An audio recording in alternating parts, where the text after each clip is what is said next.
The first card you have is your current position coming into the month. All right. So the Fool. Again, why, Leo? Are you going to be 50-50 or we'll see? But the Fool is the beginning of the major arcana, okay? So the arcana it starts with the Fool and ends with the World. And it's a cycle that some people complete 10 cycles of, and it's a cycle that some people don't get through the entire cycle. It just depends on your life and what is surrounding you and what you've been through. The Fool is somebody who decides, do I take a risk and, jump off this cliff in hopes that I land softly? Or do I stick safely and go with something that maybe I know could happen or wouldn't happen? Basically, the Fool is footloose, fancy-free, balliness, new beginnings, a new start, a new chapter, a new beginning in everything. Or am I being a little too carefree and taking chances or risks that maybe I'm not ready for? But in your case, Leo, I feel like this is very much saying the Fool is like a new beginning. Now, I'm not saying, and cross-watchers, don't freak out. It's a first card or a second card, technically. But it could be a new beginning with this person as well. So let's see what the rest of the cards have to say. But I love the Fool for you because, again, it makes me feel like dancing. It makes me feel like footloose, go watch the musical, go watch the movie, whatever, kick off your Sunday shoes. You get my drift. All right. So the next card you have is how you're feeling coming into the month. And you have the Queen of Wands. So he or she, I don't apply sex to the cards ever, but this is somebody who's very confident, who's feeling full of ferocity, very magnetic. Again, this is how you're feeling. So Leo, it feels like this is a long time coming. So these signs that you were supposed to see last month, maybe coming into November, going throughout the end of the year. Again, time is fluid. So it's not like, oh, this is strictly November and this is strictly December and this last month was strictly October. No, all of this could interlap. But the Queen of Wands is somebody who is going, I know my self-worth. I know what I deserve. I know who I deserve. I know what type of people I want to be around. And I feel like you're revving up for the end of this year. There's like an explosive energy here. If you can't tell, I'm being I can feel it myself, like this, like bubble till it bursts feeling going on right now. And I kind of feel like this Queen of Wands is representing this, saying, new or old, I don't give a shit as long as it's good for me, as long as it's somebody who is deserving of me and I'm deserving of them. It's a reciprocation here, Leo, that you've been waiting for, wanting. Is it new or old? We'll figure out, or we'll see what it's leaning towards. The next card you have is your distant past. Could be 5-10 years ago, your childhood. Now, the Three of Pentacles is teamwork, a togetherness, a partnership, but the Three of Pentacles often represents a third-party situation.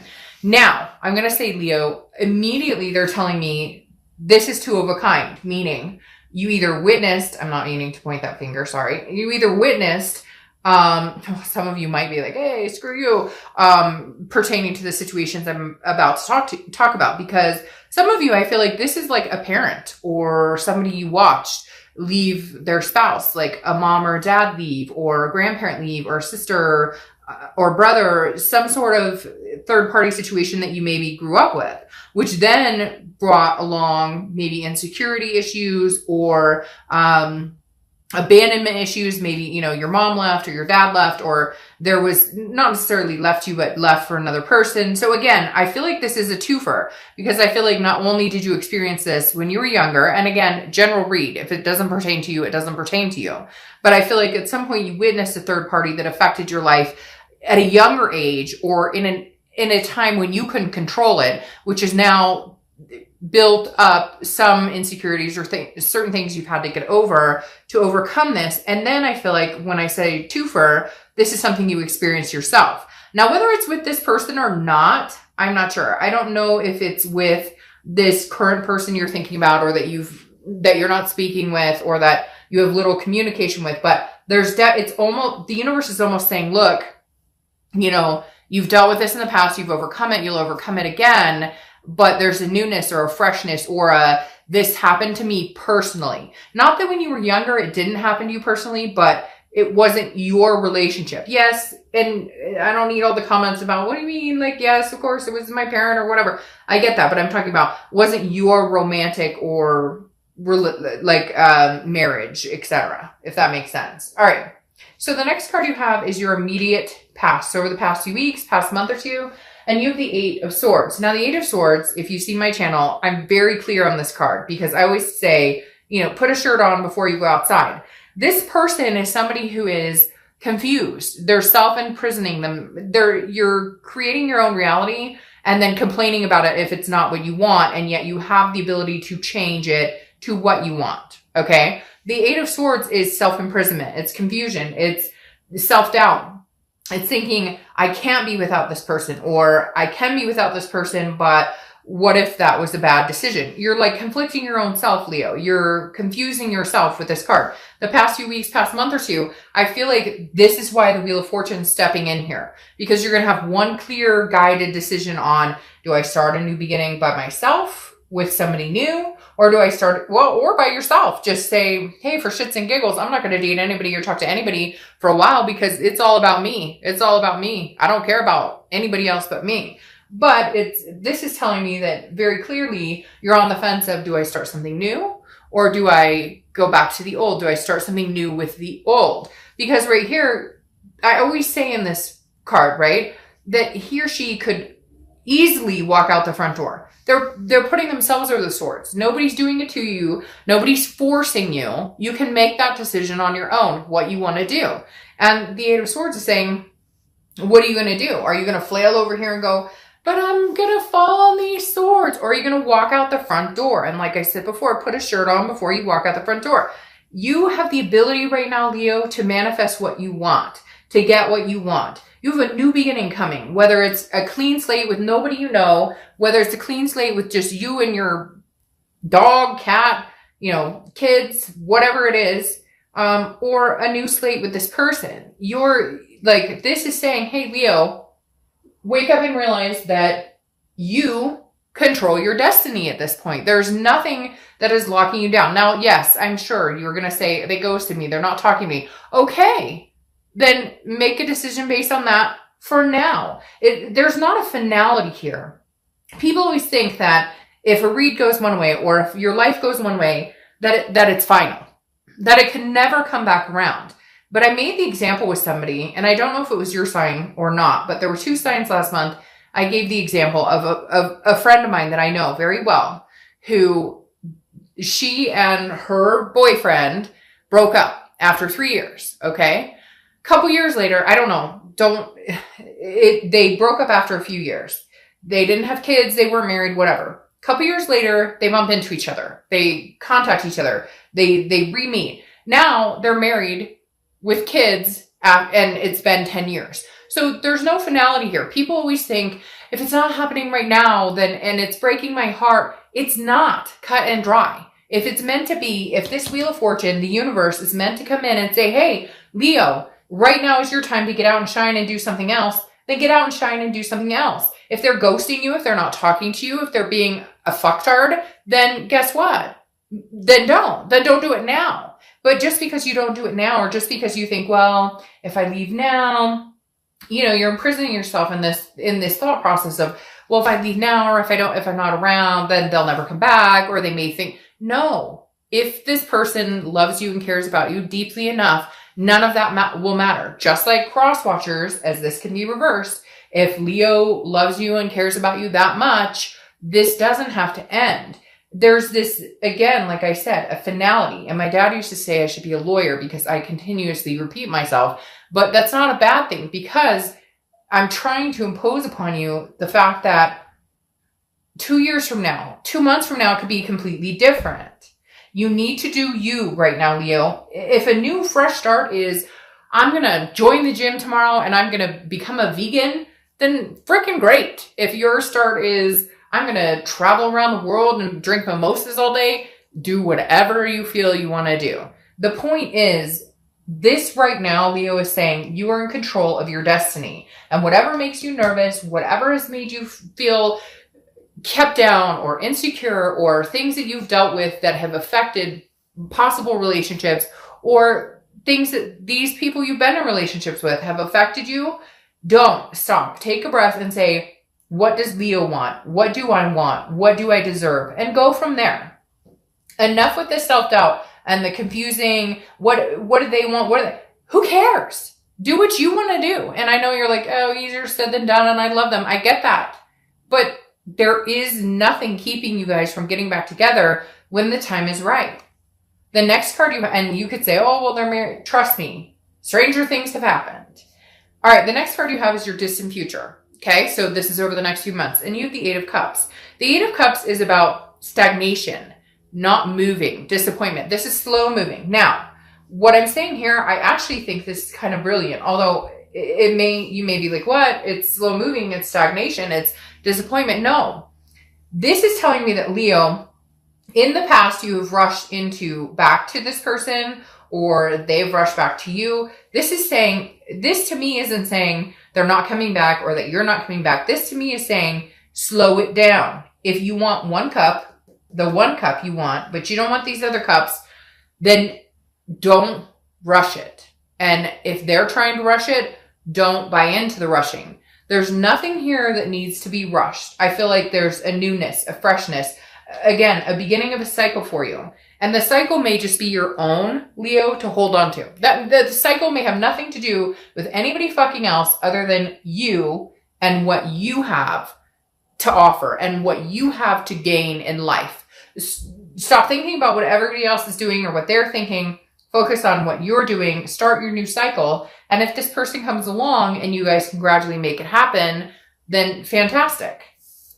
The next card you have is your immediate future over the next few weeks, next month or so, throughout the month of November. And you have the Queen of Swords. So this is kind of what I was wondering about, and it's presented itself. The Queen of Swords is somebody who is very honest, very insightful, understand things, but also can be very critical. There are doors here, Leo, that have not been closed. There's closure that has not been had, but you're ready to move on regardless. I feel like you're one of the signs this month who's not going, well, who is she? Or who is he? Or what are they up to? Or you're like, all right, do your own thing. Great. Have fun with that. I'm going to be over here kicking out with my new style, turning the wheel, figuring out new things. And the Queen of Swords is somebody who, if poked in the right direction, and excuse me, that's not meant to sound like that, but if poked in the right direction, he or she is, can be very critical. And so I feel like you're almost at the point where you're like, I don't want to know. When you're ready to come back and apologize, or when you're ready to come back and we can have a fresh start together, great. But whatever this third party energy or whatever this, why I'm always doubting myself around you, isn't going to happen. I've found the insight and the honesty of everything that's gone on between us. And I plan on writing on that. And the Queen of Swords is saying, exactly. She's saying, this month is my month. And if you come and you bring it, great. Then you brought it, and let's see where it goes. If you come and you don't bring it, and it's just a fairy tale, and you just tell me what you think I want to hear, then I'm going to sharpen my swords and kick you to the curb. The next card you have is anything you're going to tangibly see throughout the month. Could be the beginning, middle, end. Could last for a week, a day. You have the Ten of Wands. It's a completion. It's responsibility, but it's a burden releasing itself. Now, generally, it's a burden, but I feel like this month, Leo, you're releasing this burden. You spent way too much time wondering, self-doubt, confused. What do they want from me? What do I want from them? What am I worth? No. We're not guessing anymore here, Leo. We know what you're worth. We know what you deserve. We know what is going to make you happy. So either release the burden of something that's not making you happy. And again, what's that cliche? What is that cliche saying of, let it go, and if it comes back to you, or let it go, and if it's meant to be, whatever, you get my drift. The 10 is saying, okay, release the burden, release the monkey on your back and say, hey, by the way, you no longer have a place here. You no longer have a burden in my life. My first completion is releasing you of that. I love you. I care about you. But if you're going to be a burden in my life, or if I'm not going to get what I need or want from you, or if there are lies or any type of deceit going on, or anything that makes me feel insecure, I release you from that. I love you, but I release you. And if they come back, then we'll talk. The next card you have is anything you're going to feel throughout the month. Could be the beginning, middle, end. Could last for a day, a week, etc. And you have the High Priestess. The High Priestess is a holiness, an otherness. This is you looking in the mirror and saying, spiritually, what do I want? What do I deserve? like real Leo, because some of you, I swear to God, okay? And it's not just you guys, it's any other sign as well. Some of you go, but I deserve the best, but he only called me dumb once. Or she only said I was stupid once. Or what? Okay, enough. You know what you deserve. You know what you're worthy of. You know what makes you happy and what you should be gaining in your life. The High Priestess is here throughout the month to help you through that. The High Priestess is here throughout the month to tell you, Leo, put yourself in check. Okay? One of my favorite sayings last month, and it's coming out a bunch this month, is first time, shame on you. Second time, shame on me.